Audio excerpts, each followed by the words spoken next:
This week on News Recap, politics took a new turn. DCP blames the government of not delivering what they promised. Health concerns sparked a fresh conversation. The big question remains to Kenyans: is SHA still working? Security issues continued to make headlines. And groundbreaking discoveries captured global attention.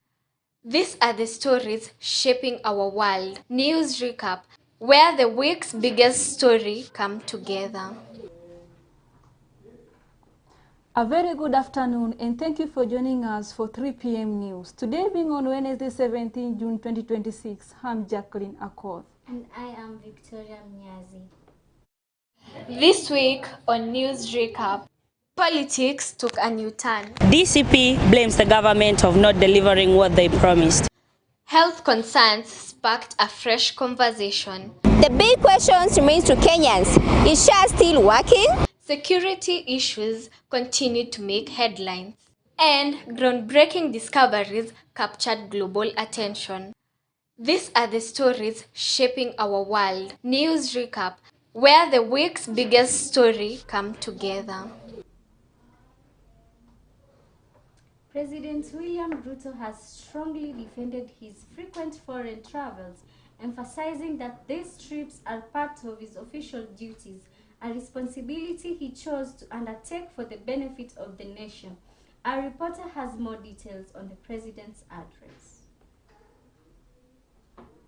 Speaking recently, President Ruto criticized those questioning his itinerary, stating that his schedule is fully booked for the next 6 months and that he takes his duties seriously without looking for holidays or downtime.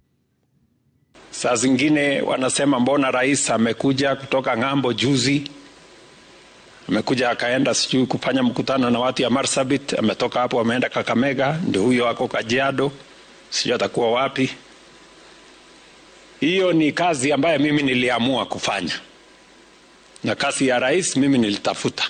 In addition to defending his travels, the president announced a major milestone in the healthcare sector, noting that the government has increased allocation to the primary healthcare fund to 19 billion shillings. The primary goal is to ensure ordinary citizens do not shoulder the financial burden of seeking medical treatment. Katika budget yetu ile inaitwa Primary Health Care Fund, tumeongeza pesa sasa ni bilioni 19. Yani hiyo pesa bilioni 19 ni ya kuhakikisha kwamba mwananchi akienda pale kwa dispensary, aende kwa health center, atibiwe, apatiwe dawa, kama ni sindano adungwe, aende nyumbani, pesa hiyo ndio ya kulipa gharama ya hospitali. Huyo mwananchi asiitishwe hata shilingi moja. This move is expected to alleviate the medical burden at the grassroots level, empowering local dispensaries and health centers to provide free services to the public. Reporting for TAS TV in Thika Town, I am Masharia Madhengi. Political activity in the Mount Kenya region intensified over the weekend as leaders allied the Linda Mwananchi movement held rallies in Thika and Githurai, with Murang'a Governor Irungu Kang'ata among local leaders who welcomed the delegation. Kang'ata, who was recently followed without the ruling UDA party, used the platform to further indicate his shift political allegiance ahead of the 2027 general election. Grace Tabitha reports. After attending a church service at AIPCA Thika Cathedral, leaders allied to Linda Mwananchi movement converged at Kibulini grounds in Thika Makongeni, where they addressed supporters during a well-attended political rally. The coalition directed much of its message to the Mount Kenya region, calling on voters who backed President William Ruto in 2022 elections to reconsider their support ahead of the next polls. The delegation received a warm reception from local leaders, among them Murang'a County Governor Irungu Kang'ata and Jubilee Deputy Organizing Secretary Paul Njoroge. Tutazungumza na viongozi wote katika upinzani ambao wanaamini one term, tuhakikishe kwamba, kwa sababu hawa ndugu zetu kina Rigiji wakienda peke yao, mimi najua watashinda Ruto, lakini watamshinda saa 8. Sisi wana Linda Mwananchi tukienda peke yetu tutashinda Ruto, lakini tutamshinda saa 8. lakini wananchi wanatuambia hii kitu wanataka tumalize saa 12 asubuhi. Sasa tutaenda kuwinda pamoja. Tumekuja hapa ili tuwinde enemies wetu. Tumekuja hapa ili tuwinde maadui wetu. Adui yetu ya kwanza ni nani? This is the happiest day of my life. This is the happiest day of my life. I've come to Thika, I've seen rallies. Lakini sijaona rally kama hii hapa Thika. Nimekuja hapa na Matiba, tumekuja hapa na Raila, tumekuja hapa na Mwite. Sijaona umati kama huu. Harambee! Governor Kangata, who has recently signaled a rift with the ruling UDA party, used the occasion to further underscore his changing political alignment. Ile nimesema nije ni support hawa vijana. Kwanza nimeambia huyu rafiki yangu Sifuna wakiwa na Babu na Orengo watafuta wa Munyoro. Sindio? Watafuta nani? Watafuta nani? Mimi hakuna kitu nataka. I only want a better Kenya. A better? So Mheshimiwa Kangata, nataka nikuhakikishie nikiwa hapa Thika, sisi wanalinda mwananchi hatuna shida na kiongozi yote ambaye anasema one term, kwa sababu na sisi tunaamini one term. Wanasema tuongee na watu. The convoy, which also featured members of the splinter faction within ODM, later proceeded to Githurai along Thika Road. Opposition leaders continued to criticize the government's policies while pressuring for a change in the country's leadership. As the 2027 general elections draws closer, opposition coalitions are yet to settle on a presidential flag bearer, even as President William Ruto maintains that they should present a stronger challenger. Siku ya leo tunaongea imara na tunasema imetosha. Imetosha kuona kijana kihangaika na hana kazi. Imetosha kuona mama kama huyu akikuja kutafuta school fee hapa kwa rally na hawezi pata. Tunasema saa ngapi asubuhi? Saa ngapi asubuhi? Tuone mkono juu kila mtu anakubaliana. Na wamama tunasema wakati wetu ni huu. Reporting for TAS TV, I'm Grace Tabitha.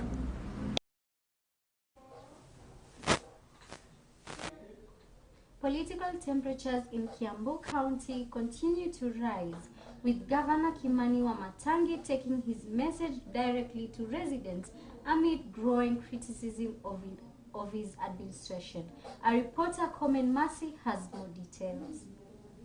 Governor Kimani Wamatangi today addressed residents and supporters, dismissing criticism against his administration as politically motivated, claimed some leaders are pressuring him to allow the misuse of county resources, something he says he will not permit. Kazi ndio hiyo, na roho ndio hiyo.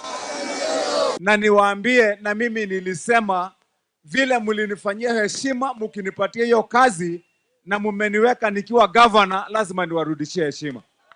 Na heshima yangu nilisema heshima yangu kwa mwana Kiambu ni kufanya kazi ambayo mmenituma nifanye. Vile mliniweka kwenye hiyo kiti, hakuna mtu mliniitia Nairobi. Hamukuniitia mbunge yoyote, mlinipeleka huko mimi peke yangu. Ama namna gani jameni? Na ndio nikasema hata kwa hii vita mnaona mimi napigwa mingi sana. Ati kwa vile nimesimama na msimamo mmoja wa kusema ya kwamba haki yetu na ukweli wetu kama wana Kiambu ni kulinda haki ya hawa wenye wanadharauliwa. Ama namna gani jameni? Na nikasema mimi sitaki kupendwa. Sitaki kupendwa huko juu na wapi, hata sitaki kupendwa na wamechaguliwa. Nataka kuweka heshima ya kusema ya kwamba ukipatiwa kazi, heshima wenye wamekupatia kazi. Fanya kazi umepewa. Mimi hata nikibeba mali yenu yote niende nikajipendekeze kwa wamechaguliwa na mimi. Ati nikiangalia mahali tu shamba yenu, ati niunganishe hao ndio waseme mimi ni mzuri tugawanyane, alafu nienda nikajifanya jamaa wa maana huko. Hiyo ni laana, sio baraka. Ama namna gani jameni? Yes. Hapa Kiambu nilisema siwezi kuchaguliwa senator, nichaguliwa mara ya pili, nichaguliwa governor, alafu nirudi tena kuwaomba kazi nikiwa ninakuja na sarakasi na mdomo na story na wimbo ati niwadanganye mnichague mara ya pili. Uamuzi wangu ni moja.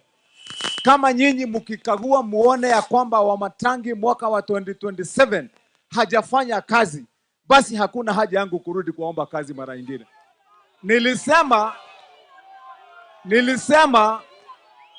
Nilisema nitawaomba kura ya 2027 kwa mjadala na kwa ticket moja peke yake ya ile kazi nimefanya. Na ndio mnaona nimeingia kwa hii kaunti, nimesema wacha ionekane ya kwamba mtu anaweza kuingia akiwa amekata kauli ya kazi na ionekane kazi imefanyika. Kazi ndio hiyo na roho ndio hiyo. Hebu tuone wenye wako na Wamatangi pamoja. Asanteni. As political alignment begin to take shape ahead of the 2027 general election, Governor Wamatangi says his development record will be his strongest campaign tool. Reporting from Kiambu County, TAS TV, I am Komen Masi. A political battle for influence in Western Kenya is intensifying, with leaders aligned with the Kenya Kwanza administration dismissing recent opposition effort to gain support in the region. National Assembly Majority Chief Whip Sylvanus Osoro says community in Kenya remain firmly behind President William Ruto, citing ongoing development project and the government development agenda. Mwaka Mbingo has more details. A political shutdown is brewing in Western Kenya as ruling coalition leaders throw cold water on the opposition's recent outreach efforts. Speaking passionately to residents, National Assembly Majority Chief Whip Sylvanus Osoro took direct aim at political figures like former Deputy President Rigathi Gachagua and other opposition stalwarts, comparing their political noise to chaotic markets. Osoro declared that the Western region, including the Luhya, Teso and Sabaot communities, remains satisfied with President William Ruto's track record, pointing to key development projects as they ultimately further praised President Ruto's growing international profile, highlighting his recent historic invitation to represent the Africa continent at the prestigious G7 summit, a feat. Sasa tumekuwa short-changed wapi? Rigijie anakuja kutusomea atumekuwa short-changed. Kwanza huyo mtu alikuwa mono yangu bunge. Ananishindia tu miaka. Lakini akili vile Ruto anasema hawana akili. Ni kama tu ile ndege imekunywa busaa inapiga kelele kwa soko. We want to tell Gachagua, the Luhya community is happy with Honorable William Samoei Ruto because of development, and we are ready to vote for Ruto for the second time because that is a shortcut Muluhya anaweza tumia kuwa rais. Lakini tukifuata hii watu opposition, my friend, tutakuwa tumepotea kabisa. Na mimi nimeshukuru jamii ya Waluhya. Hamukuwakaribisha, mlikuwa mnaangalia tu wao ni kama ndege zimekuja busaa ziko kwa soko tu zitatembea, alafu wakae. Mkiangalia rais wetu William Ruto, huyu ni rais wa vitendo. Akitoka ng'ambo anakuja kupiga kazi hapa. Leo hii anaenda France. Niwaambie tangu dunia iumbwe, Moi Kenyatta hakurepresent Africa kwa G7 meeting. Moi hakurepresent Africa in the G7 meeting. Kibaki hakurepresent Africa in the G7 meeting. Uhuru hakurepresent Africa in the G7 meeting. Wa Kenya mna bahati. Leo hii Mheshimiwa William Ruto, rais wa Kenya, yeye ndiye amechaguliwa Afrika mzima president wa kwenda kurepresent Africa kwa G7 meeting. Leaders Osoro challenge figures like Kalonzo Musyoka, Fred Matiang'i, Eugene Wamalwa and Martha Karua to show what substantial development they brought to Western Kenya during their long years in previous governments. Despite the unwavering political backing from the government, the chief whip did not shy away from addressing the internal challenges facing the Western voting bloc. Despite the unwavering political backing from the government, the chief whip did not shy away from addressing the internal challenges facing the Western voting bloc. He pointed out that division and historical failure to vote as a unified front have continuously diluted the region's massive. Hawa wote Rigiji, rafiki yangu tulisoma na yeye, amekuwa deputy president wa Kenya miaka miwili. Kalonzo Musyoka amekuwa naibu wa rais wa Kenya hii miaka 5. Matiang'i amekuwa waziri wa interior Kenya hii kwa serikali ya Uhuru ambayo imepita. Eugene Wamalwa kijana yetu amekuwa waziri miaka 10 katika serikali zile ambazo zimepita. Martha Karua amekuwa waziri. Tunataka tuwaulize swali moja. Ukija Uluyani, culture yetu ni kuwakaribisha. Tuliwakaribisha, lakini swali moja, wakati mlikuwa kwa power ni nini mlitufanyia? But here with William Ruto will get more development and his leadership is closer to us. Nyumba ya Mluya, sisi tumezaana. Mteso, Mluya, Msabaot, tukiwa jamii ya magharibi. Sisi tumezaana, lakini shida yetu ni mbili. Shida ya kwanza, tunagawanyika. Shida ya pili, hizi namba zetu hazitusaidii kwa sababu hatushiki kura. Shikeni kura. Busia tutarudisha mkono. Iko tutamia rais hapa. Tutamrudishia. Ukweli. Hiyo ndio ukweli nilikuwa nasema lazima tuzungumze. Tuombe, but scratch my back and I also scratch yours. Temperatures steadily rising.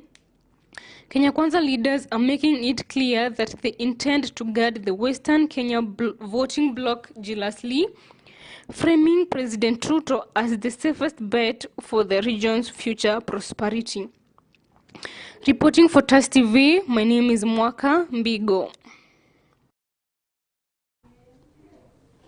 Health workers' unions have issued a fresh warning to the government, threatening to down their tools from July 1st, 2026 if the grievances remain unresolved. The unions cite delayed implementation of agreements, poor working conditions, and concerns over the employment terms of universal health coverage workers. Here is the report. A looming nationwide strike by health workers could disrupt medical services across the country beginning July 1st. Health unions have accused the government of failing to address long-standing concerns affecting healthcare workers, including delayed promotions, inadequate staffing, and the failure to implement agreed-upon labor agreements. The unions are also demanding permanent and pensionable terms for workers employed under the Universal Health Coverage Program, arguing that many have continued to work under uncertain contractual arrangements. Should the strike proceed, thousands of patients who rely on public health facilities could face disruptions in accessing essential medical services. The president gave a directive. It cannot be possible. We cannot have contracts. But we have seen that that is exactly what they are offering our people. In case we have Ebola in Kenya, we will rely on people who already have that experience. And that is why we are trying to tell the government that they cannot toy with them. They must ensure that their jobs are secured. The government is expected to continue consultations with union representatives in an effort to avert the planned industrial action and ensure uninterrupted healthcare services. With just days remaining before the strike deadline, attention now turns to ongoing negotiations between the government and healthcare workers. Reporting for TAS TV, I am Victoria Mnyazi.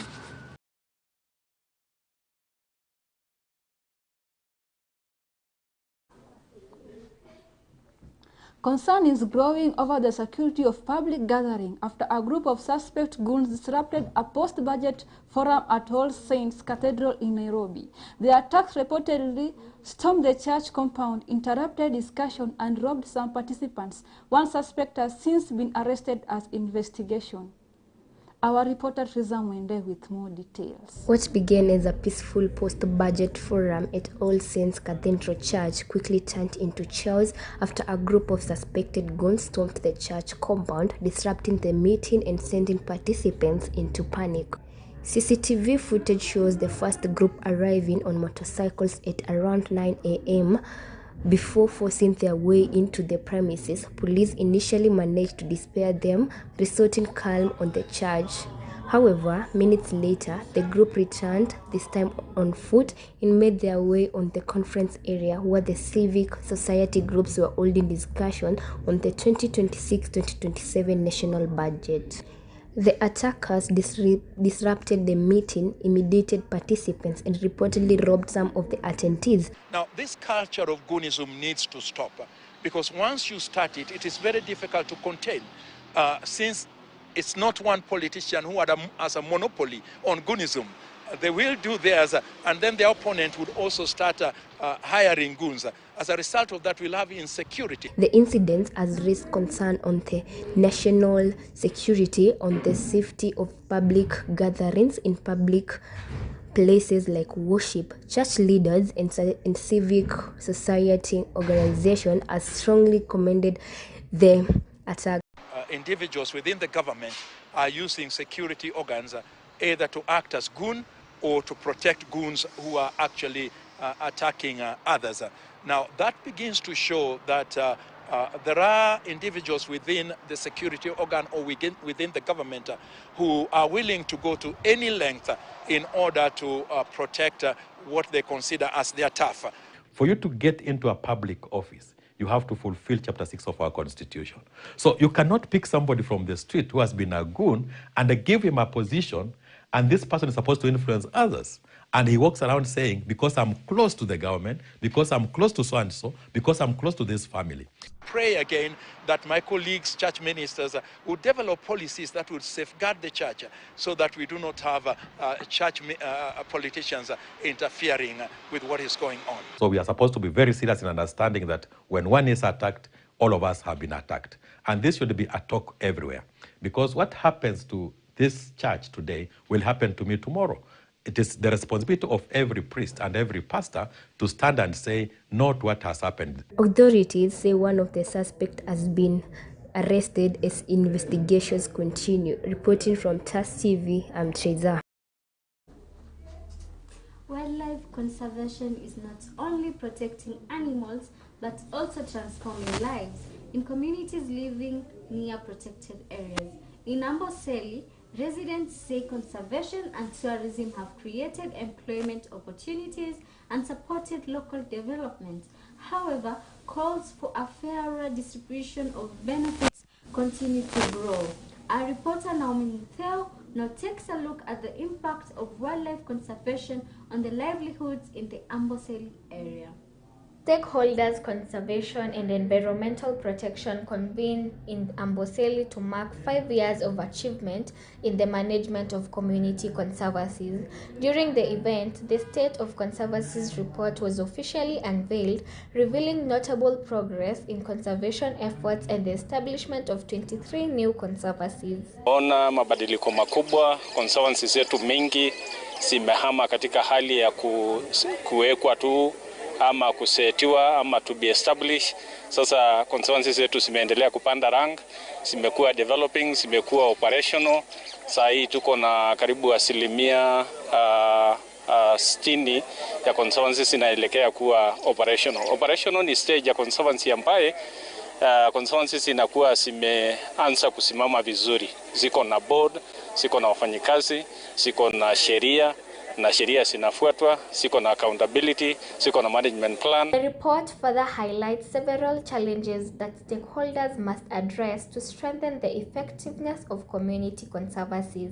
These conservancies play a vital role in wildlife conservation, providing a habitat and a grazing land for over 60% of wildlife living outside Tsavo, Chulu, and Amboseli National Parks. It's a useful report to us as partners for simple reason that it highlights the progress since 2020, but also brings out the gaps. And for us, it's important that we know what the gaps are. And since it was done in a collective way, we are sure that if we are going to support implementation of those gaps in the report, then we are able to support what has come right from the ground. It will showcase what the conservancies have assuring their readiness for investment and many other things that benefit, that will help people to know about the conservancy. Community members who attended the event spoke about the positive changes they have experienced since dedicating their land to conservation. They noted that conservation initiatives have created new sources of income and helped reduce cases of human-wildlife conflict. Tumepata kazi mingi tofauti na hiyo tu ni empowerment kwa kina mama. Na pia kupitia mambo na uhifadhi tumeweza kupata scholarships ya watoto kusoma kwa sababu ya hiyo pesa inatokana na mambo na uhifadhi. Watoto wetu wengi wamesoma wa kike na wa kiume. Tumepata trainings na hizi trainings zimetusaidia kwamba mnyama ni mtu muhimu sana kumlinda na hatuwezi sahi huo mnyama kwa njia vyote vile kwa sababu ametupatia ajira, amesaidia mama wetu kwa kupitia Shanga Initiative. Led by the Amboseli Ecosystem Trust,